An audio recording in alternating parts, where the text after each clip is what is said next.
बाहर भी एक रास्ता है लोगों के पास। अशोक जैन के घर पे चले जाना चाहिए, उनके घर पे जाकर उधर सामने आंदोलन करना चाहिए, रास्ता इसका निकलेगा। देखो, लोकशाही की ताकत है, उसको उपयोग करना पड़ेगा आपको।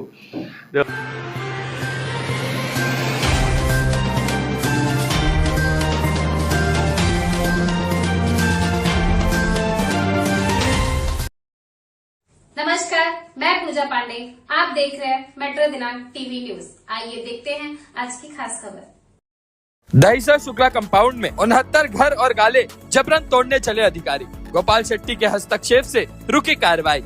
प्रभावित परिवार अब हाईकोर्ट की शरण में। मुंबई दहीसर पूर्व स्थित शुक्ला कंपाउंड में हुई तोड़क कार्रवाई ने सैकड़ों लोगों को संकट में डाल दिया है। यहाँ पिछले 40 वर्षों से बने 69 घर और छोटे छोटे कमर्शियल गाले थे, जिनमें से मनपा प्रशासन ने 15 से 20 गालों को ढहा दिया है। इसके बाद और गालों और घरों को तोड़ने जाने की तैयारी थी, लेकिन स्थानीय जनता की गुहार पर पूर्व सांसद और जनसेवक गोपाल शेट्टी ने हस्तक्षेप किया। शेट्टी ने मौके पर पहुंचकर डीसीपी से बातचीत की और सवाल उठाया कि बरसात के मौसम में जब लोगों के पास कोई आश्रय नहीं रहेगा तो वे कहां जाएंगे। उन्होंने साफ कहा कि यदि विध्वंस नहीं रोका गया तो वे खुद मैदान में उतरकर जनता के साथ खड़े होंगे। उनके हस्तक्षेप के बाद आगे का विध्वंस रोक दिया गया। स्थानीय लोगों का आरोप है कि यह कार्रवाई प्रशासनिक मजबूरी नहीं बल्कि बिल्डर के दबाव का नतीजा है। दरअसल यह जमीन एक निजी मालिक की थी, जिसने मनपा अधिकारियों से मिलकर कुछ फेरबदल करके इसे सीधे बिल्डर को बेच दिया। सुप्रीम कोर्ट के नियमों के अनुसार यदि कोई जमीन स्लम डिक्लेयर्ड नहीं है तो वहाँ रहने वालों को 1960 से पहले का दस्तावेज दिखाना अनिवार्य है। शुक्ला कंपाउंड के निवासियों के पास 40 से 45 साल पुराने दस्तावेज तो हैं, लेकिन 1960 से पहले के नहीं। इसी का फायदा उठाकर बिल्डर ने मनपा से मिलकर यह कार्रवाई को अंजाम दिया और गालों व घरों को तोड़वाना शुरू कर दिया। निवासियों का कहना है कि दशकों से इस जगह पर रह रहे परिवारों की मेहनत की कमाई एक झटके में मलबे में दबा दी गई। लाखों करोड़ों की मशीनें और सामग्री बर्बाद हो गई, मगर प्रभावित लोगों के पुनर्वास या किसी वैकल्पिक व्यवस्था पर कोई ध्यान नहीं दिया गया। इस दौरान जब लोग अपने जनप्रतिनिधियों को फोन कर मदद मांग रहे थे, तब कोई सामने नहीं आया। ऐसे समय में गोपाल शेट्टी खुद शुक्ला कंपाउंड पहुंचे और प्रभावित परिवारों से मुलाकात की। उन्होंने प्रशासन की कार्रवाई को अन्यायपूर्ण बताते हुए कहा कि गरीबों को बरसात में बेघर करना अमानवीय है। शेट्टी ने भरोसा दिलाया कि वे इस लड़ाई में पूरी ताकत के साथ खड़े रहेंगे और जरूरत पड़ी तो मामले को मुख्यमंत्री तक ले जाएंगे। इस बीच स्थानीय लोगों ने स्पष्ट कर दिया कि वे हार मानने वाले नहीं हैं। अगर जरूरत पड़ी तो वे बिल्डर तक मोर्चा भी निकालेंगे। प्रभावित परिवार अब इस पूरे मामले को लेकर हाई कोर्ट जा रहे हैं और न्याय के लिए कानूनी लड़ाई लड़ेंगे। जनता का कहना है कि बिल्डर और प्रशासन की मिली भगत से भले ही उनके घर ढहा दिए गए हों, लेकिन वे अदालत में अपनी आवाज उठाकर इंसाफ की मांग करेंगे। दहीसर का शुक्ला कंपाउंड आज बेघर और बेरोजगार हुए परिवारों की मजबूरी की तस्वीर बन गया है। स्थानीय जनता का गुस्सा साफ है। उनके अनुसार बिल्डर और प्रशासन की मिली भगत से यह अन्याय हुआ है। अब सभी निगाहें गोपाल शेट्टी और अदालत पर है, जिनसे प्रभावित परिवारों को उम्मीद है कि उन्हें न्याय मिलेगा। अब आइए देखते हैं मेट्रो दिनांक टीवी न्यूज पर इस मामले में पूर्व सांसद गोपाल शेट्टी और शुक्ला कंपाउंड के स्थानीय रहवासियों ने क्या कुछ कहा, इस रिपोर्ट। दोस्तों, जैसा कि मैं बताना चाहता हूं कि एक चर्चित बहुत विषय आया है जो शुक्ला कंपाउंड है। 50 वर्ष से लोग रह रहे हैं और उसके बाद तोड़ने की नोटिस दी जा रही है। मैं पूछना चाहता हूं और जानना चाहता हूं कि सरकार और शासन और प्रशासन से साथ में जनप्रतिनिधि भी हैं कि कैसे टूटता है, क्यों टूटता है। अगर 50 वर्ष से जो लोग रह रहे हैं, ऐसे कैसे बुलडोजर चलेगा, कैसे उनके घर को नोटिस मिलता है। मैं आइए हम जानने की कोशिश करते हैं कि जो हर जनप्रतिनिधि की तरह आज जो काम करते करते आज इतने वर्षों से इनका अनुभव रहा है। गोपाल शेट्टी साहब हर मुद्दे को लेकर के लड़ते हैं और इस तरह से जो 50 वर्ष का पुराना घर है उसको तोड़ा जाएगा, कैसे टूटा है, उस पर क्या एक्शन लेने वाले हैं या क्या इनकी भूमिका क्या होगी। आइए, कैसे क्या स्थिति है ये शुक्ला कंपाउंड की जो कि ऐसा घर तोड़ा जा रहा है।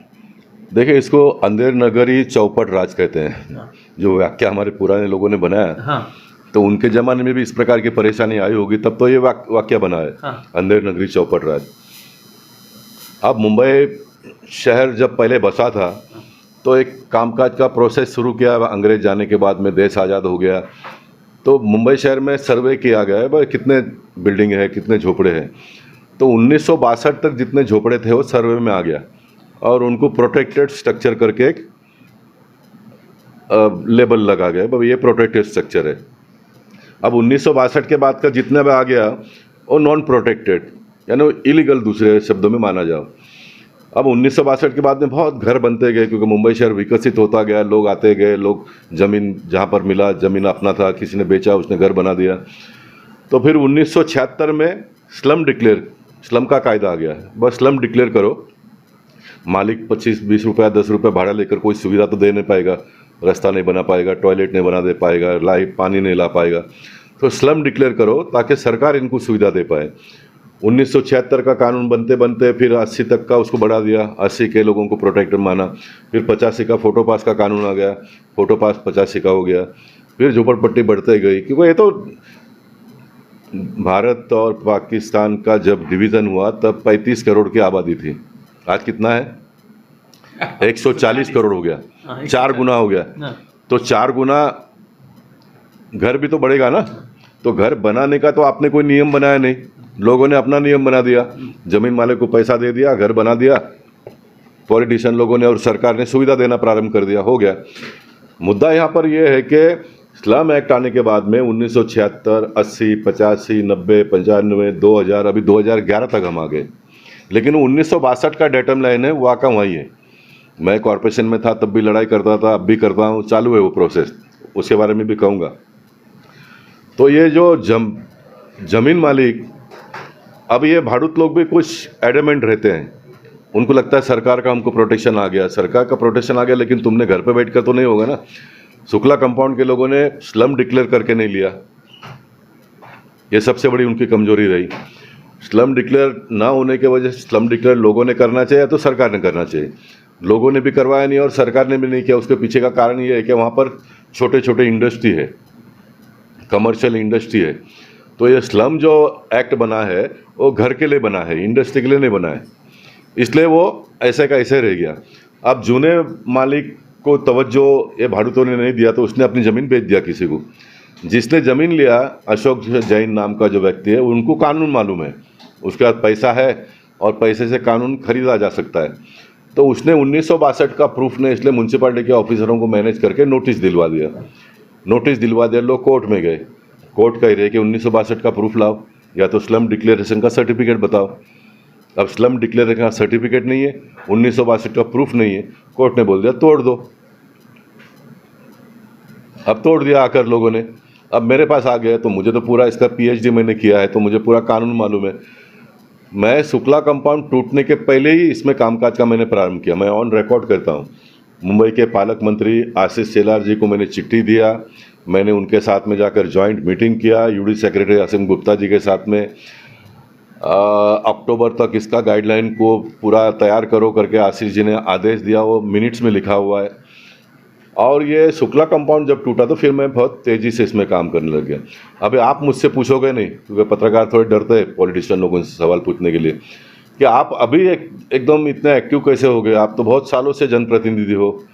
मैं अभी एक्टिव इसलिए हुआ कि वर्तमान में सरकार ने कानून बनाया, पूरे महाराष्ट्र में 2011 तक के स्ट्रक्चर को मान्यता दे दिया। उसमें 1000 फुट का स्ट्रक्चर पूरे महाराष्ट्र में, मुंबई को छोड़कर। अब आप पूछोगे कि मुंबई को क्यों छोड़ा, तो मुंबई में स्लम SRA का स्कीम हो रहा है, इसलिए मुंबई को उसमें इंक्लूड नहीं किया। बाकी पूरे महाराष्ट्र में 1000 फुट का अगर आपका घर है तो उसको रेगुलाइज किया जाएगा। सिर्फ 500 फुट का आपको पैसा देना है, 500 फुट आपको फ्री है।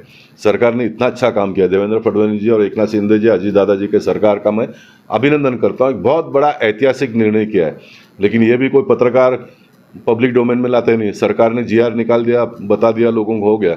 अब पार्टी के कार्यकर्ताओं ने इसको नीचे तक ले जाना चाहिए, पार्टी के कार्यकर्ताओं ने इसको नीचे तक ले जाना चाहिए, तो लोगों को मालूम पड़ेगा। तो ये 2011 का सरकार ने किया, तो मैंने फिर पालक मंत्री को कहा कि देखिए, मैं महाराष्ट्र सरकार का मैं अभिनंदन करता हूँ, लेकिन मैं नेता कहाँ का हूँ? मैं नेता मुंबई का हूँ, मैं नेता उत्तर मुंबई का हूँ, तो मेरे लोगों को ये सुविधा मिलना चाहिए। इसलिए मैंने कहा कि 62 का डेटा लाइन आप 2011 तक कर दो। सरकार को इसमें 1 रुपये का खर्चा नहीं है, 1 रुपये का खर्चा नहीं है, लोग सुखी हो जाएंगे। और 50% केसेस जो कोर्ट में चलते हैं वो सब खत्म हो जाएगा, सब खत्म हो जाएगा। ये 2011 तक के प्रोटेक्टर हो जाते हैं तो सब केस खत्म हो जाएगा, इतनी बड़ी इसमें ताकत है। अब शुक्ला कंपाउंड के लोगों ने घर पे बैठ के तो इनको कोई न्याय नहीं देगा। आपको भी अभी न्यूज़ चाहिए तो आप मेरे पास आए हो, मुझे लोगों की सेवा करना है तो मैंने एक जगह बनाया, मैं यहाँ पर आता हूँ, बैठता हूँ, लोग आते हैं। तो शुक्ला कंपाउंड के लोगों ने भी थोड़ा हाथ पाँव हिलाना पड़ेगा। अब गलती हो गई है, अब सारे लोगों ने मिलकर कोर्ट को जाकर ये बताना पड़ेगा कि साहब ये ऐसा ऐसा गलती हो गई है, इसमें से हमको राहत दो, तो निश्चित इसमें से रास्ता निकलेगा। अगर कोई कारण से रास्ता नहीं निकलता है तो फिर डॉक्टर बाबा साहब अम्बेडकर जी के जो घटना है, जो हमारे महापुरुषों ने अपने जाने गंवा कर ये लोकशाही हमको दिया है, ये लोकशाही में लोगों ने भी रास्ते पर आना चाहिए, जनप्रतिनिधियों ने इनके पीछे खड़ा होना चाहिए, तो रास्ता इसमें से निकलेगा। मगर सर आप ये नहीं मानते हैं कि कुछ तो स्लम एरिया मतलब झोपड़पट्टी के लोग मतलब घर में रेसिडेंशियल रह रहे थे, ठीक है, मैं कंपनी कारखाने के लिए बात नहीं कर रहा हूँ, मगर जो रेसिडेंट तो जहाँ भी अगर एरिया रहती है स्लम, वहाँ स्लम घोषित है। क्या इसको जिम्मेदार आप सरकार को नहीं मानते या सिस्टम को नहीं मानते कि उनको स्लम घोषित करना चाहिए? मैं मानता हूँ ना, जैसे मैंने कहा ना कल, चलो अच्छा मुद्दा आपने उठाया। अब धारावी भी इसी प्रकार का है, धारावी में रेसिडेंशियल भी है और इंडस्ट्रियल यूनिट भी छोटे छोटे। तो धारावी को स्पेशल कानून बनाकर देवेंद्र फडणवीस जी, एकनाथ शिंदे जी और अजित दादा जी के सरकार ने धारावी के सारे लोगों को इंडस्ट्रियल यूनिट भी बनेगा, बिल्डिंग भी बनेगा और रेसिडेंशियल बिल्डिंग भी बनेगा, सबको न्याय देने का काम उन्होंने किया। अब इसलिए मैं मांग कर रहा हूँ, मैं धारावी के लोगों को दिया, आपका अभिनंदन, आप बोरीवली के लोगों को भी दो, उत्तर मुंबई के लोगों को भी दो, ये भी तो इसी देश के नागरिक है। एक शहर में 2 कानून क्यों लगना चाहिए? तो करेंगे ना वो।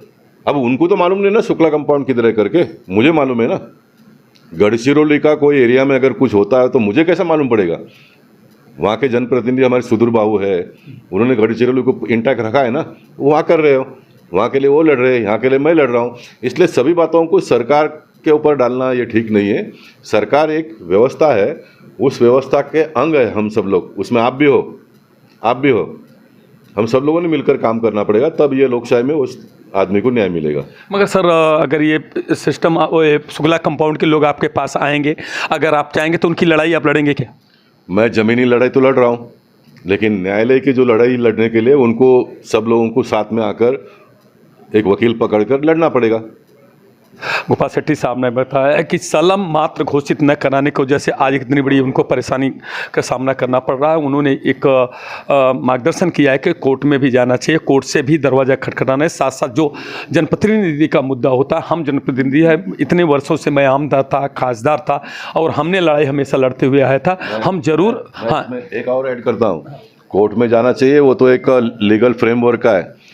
कोर्ट के बाहर भी एक रास्ता है लोगों के पास, अशोक जैन के घर पे चले जाना चाहिए, उनके घर पे जाकर उधर सामने आंदोलन करना चाहिए, रास्ता इसका निकलेगा। देखो लोकशाही की ताकत है, उसको उपयोग करना पड़ेगा आपको। देखिए वो सामने एक और भी ऐड किया है कि अशोक जैन जो बिल्डर है, जो इस पूरे सिस्टम को अपने हाथ में खरीद के रखा है, ऐसे सिस्टम वालों को उनको घर को घेरना चाहिए, उनसे जवाब मांगना चाहिए कि उन्हें घर से बेघर करने का जो आपकी भूमिका है उनसे भी जवाब लेना चाहिए, तभी न्याय मिल सकता है। आइए इसका दर्शकों, जैसा कि मैं बताना चाहता हूँ कि आज एक दहीसर शुक्ला कंपाउंड का मुद्दा आज कई से बहुत गर्म हो चुका है, जिसको लेकर के आज एक जैन बिल्डर है जो कि पूरे सिस्टम को खरीद के रखा है। सिस्टम को खरीद करके आज उन लोगों से जो आज 50 वर्ष से लोग वहाँ पे रह रहे थे, आज उनके यहाँ बुलडोज चलवाने का काम कराने जा रहा है और करवा भी रहा है।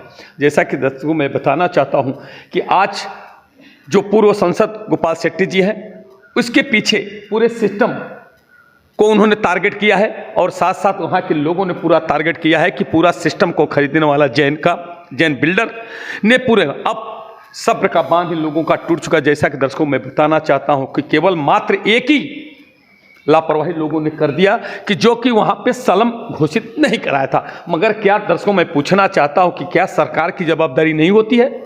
जैसे धारावी जैसे एरिया का अगर सरकार सिस्टम में जहाँ पे रेसिडेंटियल था, कमर्शियल था, दोनों लोगों को घर देने का काम किया, उनको पूरा सिस्टम को उनको फॉलो किया और साथ साथ उनको घर देने का और सब सिस्टम को फॉलो करते हुए आज उन्हें घर देने जा रहा है। ठीक उसी प्रकार से दहीसर का जो शुक्ला कंपाउंड है, आज वहाँ के लोगों को घर से बेघर करने का काम किया जा रहा है। आज लोगों में भयभीत हो, लोग अभी कोर्ट का दरवाजा खटखटाने जा रहे हैं। मगर मैं सरकार से पूछना चाहता हूँ, सिस्टम से पूछना चाहता हूँ, क्या ये सिस्टम पूरा बिल्डर के हाथ बिक चुका है?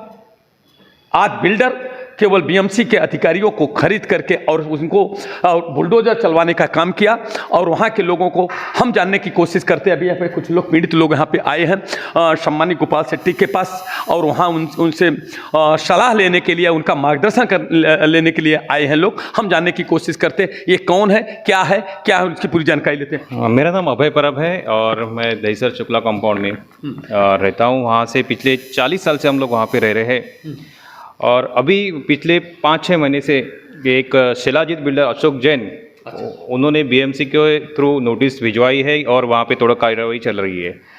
कुछ शॉप्स है वो जो तोड़े गए हैं, और जो अभी रेसिडेंशियल है उनको भी उन्होंने नोटिस दिया हुआ है। उसके खिलाफ हम कोर्ट में भी गए हैं और कानूनी कार्रवाई तो चालू है, मगर कानूनी कार्रवाई चालू रहते हुए भी वहाँ पे बुलडोजर चले जा रहे हैं। और सबसे बड़ी बात है तो कि वो अशोक जैन है उनका, और वहाँ पे बहुत सारे लैंडलॉर्ड है जो भी है, अनिल ठाकुर जी का जगह पे है वहाँ पे, और शुक्ला जी की जगह है वहाँ पे। मगर जो अशोक जैन है उन्होंने पूरा जो बोलते ना सिटी सर्वे ऑफिस में जाके जो प्लान में ऐसा कुछ चेंजेस करवाए हैं। अब जो पुराना प्लान और अभी के प्लान में जगह में मैप में फेरफार करके कि ये जगह भी मेरी ही है और आप मेरे ही जगह पे रह रहे हो, ऐसा करके उन्होंने जो कार्रवाई की है बीएमसी को बीच में या गवर्नमेंट ऑफिसर जो भी है, सीधा सीधा हमारा आरोप है कि उसमें धांधली हुई है। क्योंकि जो पहले हमारे जो ओनर है अनिल ठाकुर जी, जो उनके पास पुराने जो डॉक्यूमेंट थे, दस्तावेजेस थे, जो मैप थे, और अभी के जो मैप है उनमें उनकी जगह कहीं और शिफ्ट की गई है। ऐसा जो भी चला है और उसके बरोबर वो आजू बाजू की जगह हड़प करना चाहते हैं और जोर जबरदस्ती करके हम पिछले 40 साल से वहाँ पे रह रहे हैं, और वो जो झोपड़े हमारे हैं वो तोड़ने की कोशिश चल रही है। उसके लिए हम बार बार यहाँ वहाँ पे जा रहे हैं। आज हम लोग गोपाल शेट्टी सर की जगह ऑफिस में आए हैं, रोज आ रहे हैं, 1-2 दिन में वो हमारे पास 2 बार आए हैं, उनका हमको बहुत सपोर्ट है। तो ये जो मैटर है वो प्योरली करप्शन है, इसमें कुछ ना कुछ, क्योंकि हम 40 साल से रह रहे हैं, 40 साल से बीएमसी हमको तोड़नी नहीं आई है। सर आपका नाम क्या है? अभय परब। अभय परब जी, मैं आपसे एक सवाल मैं करना चाहता हूँ। ये जो जैन है बिल्डर है, ये पूरा सिस्टम को क्या आप उसके खिलाफ भी क्या आप लोग आंदोलन करने वाले, उसका घेराव करने वाले हो क्या? जरूर घेराव करेंगे हम लोग। अगर ये जो लीगल प्रोसीजर वो नहीं होता है तो हम लोग धरने पे बैठेंगे, अनशन करेंगे। जो भी हमारे झोपड़ा बचाने के लिए हमको करना हो तो करना ही पड़ेगा ना। कोई भी आधी रात में आके बोल रहा है तुम्हारा झोपड़ा तोड़ना है। 40 साल से, हमको 40 साल हो गए, बीएमसी 40 साल तक सोई थी क्या? सही बात। 40 साल, मेरी उम्र 40 साल हो गई, मैं बचपन से वहाँ पे रह रहा हूँ। ऐसा नहीं है कि 2-4 साल पहले किया हुआ है, झोपड़ा बांधा है। और ये जो भी उन्होंने जिनसे लैंड ली है वहाँ पे 208 टेनेंट दिखाए है, मगर वहाँ जगह पे तो इतने टेनेंट थे ही नहीं। जो भी है कागजात में हेरफार करके, हेरा फेरी करके, ये सब जो अशोक जैन है उनका सीधा हमारा आरोप है कि वो आजू बाजू की जगह हड़प करे। हमारे जो ओनर है वो हमारे साथ खड़े हैं, उन्होंने कहा है कि हम लोग सर्वे करेंगे, तो सर्वे भी नहीं हो पा रहा है। इसलिए यही मुद्दा लेके हम लोग हमारे ओनर जी को और हम लोग गोपाल शेट्टी जी के पास आए हैं कि वो उसमें थोड़ा ध्यान दे के सर्वे करवा ले तो हमारे झोपड़े बच जाए। हमको डेवलपमेंट के खिलाफ, हम लोग डेवलपमेंट के खिलाफ नहीं है, बस हमको हमारा घर जो है, घर आप करो, डेवलप करो, जो करना है, मगर हमारा जो है हमको दो। अब आप हमको बोल रहे कि हम तुम्हारा इधर कुछ था ही नहीं, झोपड़ा ही नहीं था। अरे 40 हम 91 से हमारे पास प्रूफ है, लाइट बिल है, रेशन कार्ड है, हम 91 से वोटिंग कर रहे हैं, सब कुछ है। आपका शुभ नाम क्या है? मेरा नाम जवाहरलाल गैबिसो नाइक है। मैं 30 से 35 साल से दहीसर शुक्ला कंपाउंड चाल में रहता हूँ। क्या प्रूफ है आपके पास? हमारे पास फोटो पास है, पुराने लाइट बिल है, एग्रीमेंट है, बहुत सारे डॉक्यूमेंट है उसके अंदर। हम लोग, मगर वो सब हम लोग लेके कोर्ट में गए, कोर्ट में हम लोगों ने वकील भी किया हुआ है।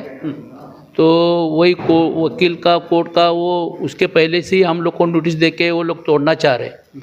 तो इसके लिए मैं ये निवेदन करना चाहता हूँ कि हम लोग 35-40 साल से रहे, तो इतना दिन से बिल्डर किधर था, तो अभी कैसा है? बीएमसी और पुलिस स्टेशन को मैनेज करके बिल्डर गरीब लोगों की रूम हड़पना चाहता है। तो इसके वजह से हम लोग गोपाल शेट्टी साहब के पास आए हैं। तो उनके जरिए हमारे जो लैंडलॉर्ड है अनिल ठाकुर जी, उनके लड़के अजिंक्य ठाकुर, वो भी हमारे साथ में है। उनका जो जगह थी हिस्सा नंबर 4 में थी, तो वो जगह हमारी चाल के अंदर थी, उसको हटा के वो लोग गार्डन में दिखा रहे। तो पुराना प्लान में ऐसा है। आप मानते हैं कि ये जो प्लान को पूरा पैसे के बल पे खरीदा गया, चेंजिंग किया गया, खरीदा हुआ है, इसके लिए कि हमको इसके वजह से हमको न्याय मिलना चाहिए। हम यही चाहते हैं कि हमारा घर है, हमको घर के बदले घर मिले, हमको दुनियादारी से कुछ मतलब नहीं है। क्या आपका नाम है? मेरा नाम अशोक गोवलकर है। मैं कम से कम 30 से 35 साल से शुक्ला कंपाउंड में रहता हूँ, दहीसर में। शिव शक्ति चाल हमारा चाल का नाम है। लेकिन आज जो हो रहा है हमारे साथ अन्याय, वो बुरी तरह से बराबर नहीं है। क्यों कि हमारे पास इतने कुरूप जुने होते हुए फोटो पास, लाइट बिल, पुराने कागज है, जो टैक्स पावती को जोड़ा है, बीएमसी को हमने बताया, मैंने दिया। ठीक है, आपके पास पुरावा। अभी जिस तरह से बिल्डर धांधली गिरी कर रहा है, पैसे की ताकत पे सिस्टम को खरीदने का काम कर रहा है, क्या उसके खिलाफ मोर्चा निकालेंगे क्या? जरूर मोर्चा तो निकालेंगे, क्योंकि लास्ट पर्याय तो है ही नहीं। हम अभी हमारे लैंडलॉर्ड जो अनिल ठाकुर जी है, उनके साथ में भी बातचीत हुई और वो भी हमारे साथ में हमारे मालिक है जमीन इसका जगह का। क्या कहेंगे आप? आपका नाम? मैं सुभाष वासुदेव कुबल। हम पहले सुभाष वासुदेव कुबल। हाँ, मेरा नाम सुभाष वासुदेव कुबल। मैं पहली से ही आज तक 90 से आज तक मेरा अनिल कमलाकर ठाकूर खास मित्र आहे माझा आणि त्यांच्या ह्याच्यावरती मी चालतो, अजूनपर्यंत चाललो आहे मी। आणि काही गोष्टी असल्या तरी त्यांना मी हे करतो की साहेब असा असा प्रॉब्लेम आहे, काय आमचं काय आहे, तुम्ही काय करता, असं त्यांना मी बोलतो। ते बोलले ठीक आहे, तुम्ही काही घाबरू नका, तुमचं होईल, काही दिवसांनी तरी होईल।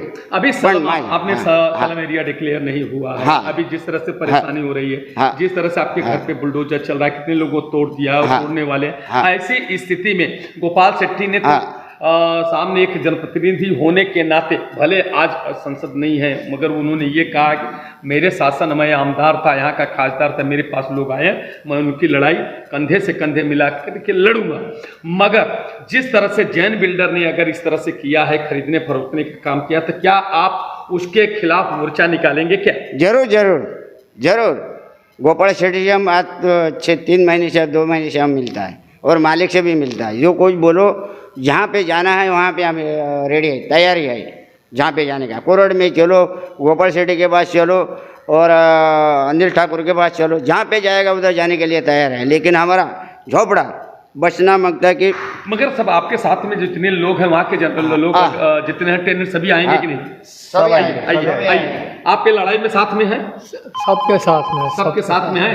सब आप ये लड़ाई में आप साथ में है ना? इसके साथ पूरे जितने लोग हैं आज वो पूरे, उन्होंने ये कहा है कि मैं गोपाल शेट्टी साहब मेरे करता धरता है, मेरे मार्गदर्शक हैं, हम उनके साथ में कंधे से कंधा मिलाकर आज उन्होंने मुझे सहयोग करने का काम किया। जिस तरह से ये जब से चला है लड़ाई, तब से उन्होंने कंधे से कंधा से मिला करके वो लड़ाई में शरीक है, मदद कर रहे हैं। मगर उन्होंने एक सवाल एक और उठता है दर्शकों, मैं आपको बताना चाहता हूँ, जिस तरह से धारावी का एक झोपड़पट्टी एरिया था, पूरा सिस्टम ने, पूरी सरकार ने उसे मिल करके रेसिडेंटियल कॉमर्शियल दोनों को भी उस वहाँ पे जो भी लोग थे उनको अलग अलग रेसिडेंटियल भी बना रहे हैं, कॉमर्शियल बना रहे हैं और उन लोगों को घर देने का काम कर। तो दहीसर शुक्ला कंपाउंड के लोग ठीक उसी प्रकार है, केवल एक ही लापरवाही हुई जिसमें कि सलम नहीं घोषित कराया गया। तो सलम तो सरकार की जवाबदारी भी होती है, क्योंकि जहाँ पे अगर सलम की झोपड़पट्टी लोग रह रहे हैं, रेसिडेंटियल रहते हैं, तो वहाँ सरकार को सलम घोषित करना चाहिए।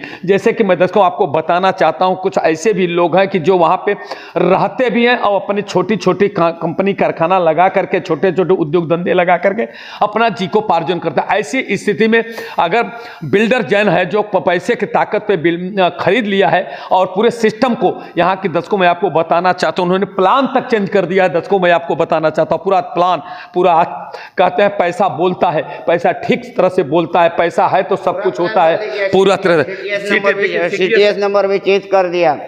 देखिए लोग बता रहे हैं सीटीएस नंबर भी चेंज किया, चेंजेस है सर। कोई आने का नहीं इधर, ऐसा सीधा सीधा बोला है, कोई आने का नहीं इधर। ऐसा भी हमारा जगह है ही नहीं इधर। तो क्या वहाँ पे वॉचमैन तो नहीं रखा है? वॉचमैन रखा है क्या? वॉचमैन रखा है। रात को बाउंसर लोग आते, वहाँ दारू शराब पीते। हमारे माँ बहनें जो टॉयलेट के लिए जाती है वो भी डर रही। देखिए दर्शकों मैं आप ये बताइए, आज ये बिल्डर की पैसे की ताकत है जो पुलिस और वहाँ के सिस्टम को बीएमसी तक को खरीद के रखा, जिसके वहाँ पे बाउंसर वहाँ बैठाए गए, जो हमारी माँ बहन बेटियाँ अगर जैसा कि सर बता रहे हैं कि शौचालय के लिए जाती है तो वो भी डरती हैं, क्योंकि ये जो बाउंसर हैं वो शराब और दारू पीते हुए वहाँ दिखाए जाते हैं, पीते हैं और नशे में धुत रहते हैं, जो कि कोई भी कुछ कटाक्ष करते रहते, तरह तरह से ये बोला करते हैं कि यहाँ इनका कुछ नहीं, इनको उखाड़ के फेंक देंगे। हमारे बिल्डर के तरह तरह की कटाक्ष करते हैं जो उनको पीड़ादायक होती है। दर्शकों मैं आपको बताना चाहता हूँ कि ये सबसे बड़ी अगर सिस्टम का एक ही है कि जो सिस्टम जो सिस्टम आज बिक रहा है, सिस्टम के बिकने की वजह से लोग घर से बेघर होने वाले हैं। मैं यही शासन और प्रशासन से, मैं अपने चैनल के माध्यम से मैं मांग करता हूं कि जिस तरह से धारावी के लोगों को घर के बदले घर मिला और कॉमर्शियल जो दुकान के बदले दुकान देने की सरकार ने घोषणा की है, ठीक उसी प्रकार से शुक्ला कंपाउंड को भी देना चाहिए। अन्यथा ये साफ जाहिर होता है कि एक देश में और एक राज्य में, एक प्रदेश में दो कानून नहीं होता है, एक ही कानून चलता है। एक ही कानून के आधार पर लोगों को चलाना चाहिए, क्योंकि अगर धारावी के लोगों को मिलेगा तो ये शुक्ला कंपाउंड को लोगों को क्यों नहीं मिलेगा? क्योंकि वहां भी रेसिडेंशियल था, वहां भी कॉमर्शियल था, यहां भी रेसिडेंशियल है, यहां पे कॉमर्शियल है। उसके बाद जब सलम नहीं घोषित था, यहां भी सलम घोषित नहीं है, इसलिए उनको देना चाहिए। अगर ऐसा सरकार नहीं करती है तो साफ जाहिर होता है कि ये पूरे शुक्ला कंपाउंड के साथ में कानून नहीं हो सकते सर। एक शहर में धारावी जैसे एरिया में वहाँ पे घर के बदले में घर मिला, कमर्शियल के बदले में कमर्शियल मिला, तो हमको क्यों नहीं मिलना? हमको भी मिलना ही चाहिए। हम उसके लिए आंदोलन करेंगे, जो बोलेंगे वो करने के लिए तैयार है। आंदोलन करेंगे अगर नहीं मिलेगा, आंदोलन करेंगे। जिस तरह से धारावी के लोगों ने रोड पे उतर के आंदोलन किया था, क्या आप? हाँ सर, हम भी तो रोड पे उतर के आंदोलन करेंगे, जरूर करेगा, लेकिन रूम के रूम में हम लोग को मिलना मांगता है सरकार से। हमको खाली बिल्डर से यही कहना है, हमको हमारा घर से घर दो, दूसरा हमारा कुछ मांगना है, घर का घर से घर हमको देखो। ये लोग भी कह रहे हैं कि हमको कोई विकास में मैं रोड़ा नहीं बनना चाहता हूँ, मुझे घर के बदले घर मिलना चाहिए। जैसा कि अपने देश के यशस्वी प्रधानमंत्री ने एक फरमान जारी किया है कि किसी भी हो, चाहे हिंदू मुस्लिम सिख ईसाई किसी धर्म के लोग हो, मगर उनको घर के बदले घर मिलेगा, चाहे छोटा हो चाहे बड़ा, मगर उनको घर के बदले घर जरूर मिलेगा। कोई घर से बेघर नहीं हो सकता है। यहाँ के जो सरकार ने भी कानून बनाया है कि जो घर के बदले घर है, जो चाहे स्लम एरिया में चाहे प्राइवेट वो कहीं भी हो, उनको घर के बदले घर ही दिया जाएगा, उनको घर से बेघर नहीं किया जाएगा। तो सरकार को ये सिस्टम को समझना चाहिए और उन्हें घर के बदले घर देना चाहिए। अगर ऐसा नहीं करते तो उनके साथ साफ जाहिर होता सौतेला व्यवहार हो रहा है। तब तो वही कहावत है कि यही है जो जनप्रतिनिधि हैं, जनप्रतिनिधि का दायित्व तो बनता है कि आज मैं अपने चैनल के माध्यम से बताना चाहता हूं कि जिस तरह से गोपाल शेट्टी साहब ने आमदार थे, नगर सेवक थे, खासदार हुए, खासदार से होकर कितने वर्षों तक लोगों की सेवा करने का काम किया, ठीक उसी प्रकार से आज यहाँ पे उत्तर मुंबई में जो भी खासदार हैं, पीयूष गोयल जी, आमदार जो हैं, आमदार नगर सेवक सभी को मिल करके और इनके साथ में शुक्ला कंपाउंड के साथ में कंधा से कंधा मिला करके उनका मदद करना चाहिए, जिस तरह से गोपाल शेट्टी साहब करें। अगर ऐसा नहीं करते हैं तो साफ जाहिर होता है कहीं दाल में काला है, कहीं न कहीं कुछ है। ये मैं आरोप, एक चैनल के मैं रिपोर्टर होने के नाते मैं ये गंभीर आरोप लगाता हूं कि अगर जनप्रतिनिधि शुक्ला कंपाउंड का मदद नहीं करते हैं तो साफ जाहिर होता है कहीं दाल में काला है, कहीं बिल्डर से मिले हुए हैं जनप्रतिनिधि। ये मेरा गंभीर आरोप है। मैं दर्शकों में बताना चाहता हूं कि आज ये लोगों के घर से बेघर, उनके परिवार के लोग दहशत में छाए में जी रहे हैं और दर दर न्याय पाने के लिए दर दर भटक रहे हैं। मैं शासन प्रशासन से पुनः देवेंद्र फडणवीस जी से मैं मांग करता हूं कि उन्हें घर के बदले घर दिया जाए और इन्हें न्याय दिया जाए। जय हिंद, जय महाराष्ट्र।